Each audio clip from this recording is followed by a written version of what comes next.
Binangkal. Binangkal. Siya sa kanila. Hindi. Sukat mo 20. Ano, 20. Tama. Ganyan to. Di ba, Miss siya? Pag ganito kalaki, hindi ka nalugi sa capital mo dyan. Yan na, Yuri, oh. Yung mga brown. Here. Yes. Kasi hindi pa pumutok eh. Ito na yun. Huwag nagpaputokin. Puputokin ganyan. Oo, pusa yan, pusa. Maring, subukan mo kaya. Wag. Nandito ako, please. Yung baka magkamali kayo. My God. Oil yan.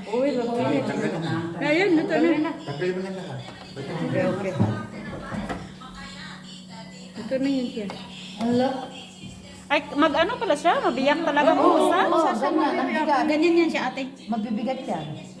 Isa lang, busog ka na dyan. Kasi di ba sabi may rice Busog ka na flour siya? dyan. Isa lang. Wala harina lang yan. Harina lang? Oo. Anong ingredients niya? Hindi ko man nakita kanina.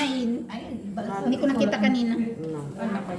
Binangkal. Kamayin mo na yan, Nay. Kamayin mo. Nilalagyan mo na bukas? Hindi. Bukasan mo, no? Harina, asukal, baking powder, vanilla, asin, baking soda, Kung yung nalalamunan ko, wala pa rin kayo nakuha. Alam siya ko kakain lang. Wow, yan nga ka. Mareng, masarap kumain, kaya huwag ka na magsalita. Huwag mo sabihin wala kang alam. Anong purpose mo rito? Hindi naman siya nagsulat eh. Kung wala kang silbi. Di ba? Paano ka ba? Bakit ba? Ano problema mo?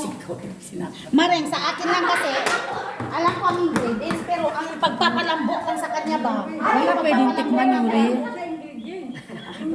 Nagatikim tayo ngayon. Huwag ka masasabi ng ano. Ano siya? Ano siya? Huwag ka na mahiya. Ito na mukha mo. Ayun na siya. No, thank you.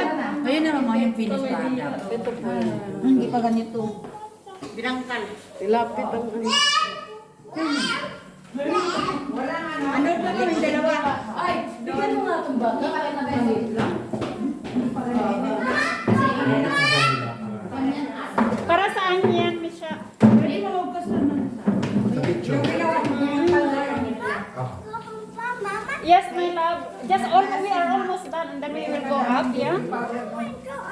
Yes.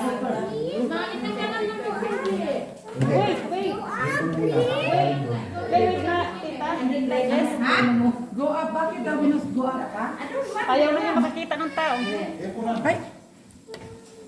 May limit? Pagod na. Yung parang gusto na niyang gawin yung activity ng mga bata.